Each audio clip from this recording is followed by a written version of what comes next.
Yung nagtitipid ka kaya sabi mo mag-iitlog ka lang pero ganito mo naman ni-level up yung itlog na nilaga mo.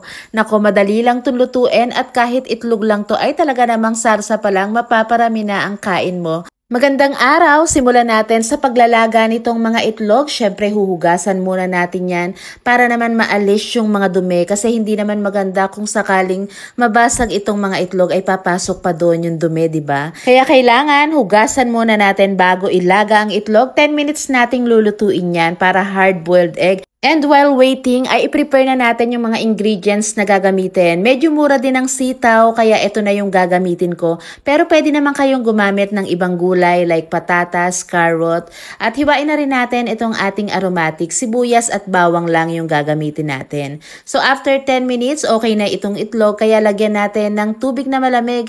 Hayaan muna nating nakababad dyan para mas madali na itong balatan. At habang nagbabalat nga ako ng itlog dito, baka hindi ka pa naka-like and follow sa ating page. Pakipusuan na rin po itong ating itlog recipe today. Salamat! Sa panahon ngayon, bukod sa mahirap humanap ng pambili ng ulam, aba ang hirap rin kayang mag-isip kung ano ba ang lulutuin natin na magugustuhan ng mga chikiting at ng buong pamilya natin. Kaya dapat ma-eksperimento rin tayo sa kusina. So dito nagisa na ako ng sibuyas at bawang o bawang sibuyas kahit alin na ang unahin dyan. Importante sasarapan mo yung niluluto mo at nung okay na nga ay nilagay ko na itong mga sitaw. Bali ito gigisahin lang natin ng 1 to 2 minutes and then after that lalagyan na natin itong ating curry. So dito tansya-tansya na lang po tayo sa mga pampalasa at sa mga sangkap na gagamitin natin. So haluin pa natin ng 1 minuto para mas manuot lalo yung lasa ng ating curry. Then timplahan na natin ng mga simpleng pampalasa na makikita lang natin sa kusina.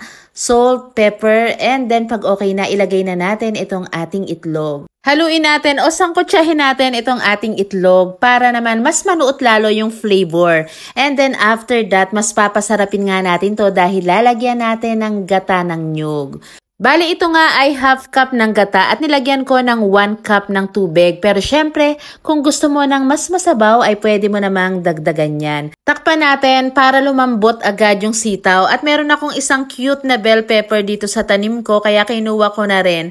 Pampadagdag sarap din yan. So dito pwede nyong anghangan na, pwede kayong maglagay ng siling labuyo. So ito paluto na dahil malambot na yung sitaw. Ngayon, mas papalaputin natin to. Maglalagay tayo ng cornstarch na dinisolve natin sa tubig o yung tinatawag na slurry. So again, kung gusto nyo po ng mas masabaw, dagdagan nyo po ng sabaw. Tapos ilagay na rin natin yung ating bell pepper. Naglagay rin ako ng 2 pirasong siling labuyo pero hindi ko na yan hiniwa. Pag nakulo na at sakto na yung lapot para sa inyo ay siguraduhin mo na naluto mo na ang sinaing mo dahil kahit itlog lang to ay naku mapapalakas ang kain ng pamilya mo rito. At kung nagustuhan mo yung ating recipe, pakilagay naman sa comment section I love egg curry, lugar kung saan ka nanonood ngayon at salamat sa panonood.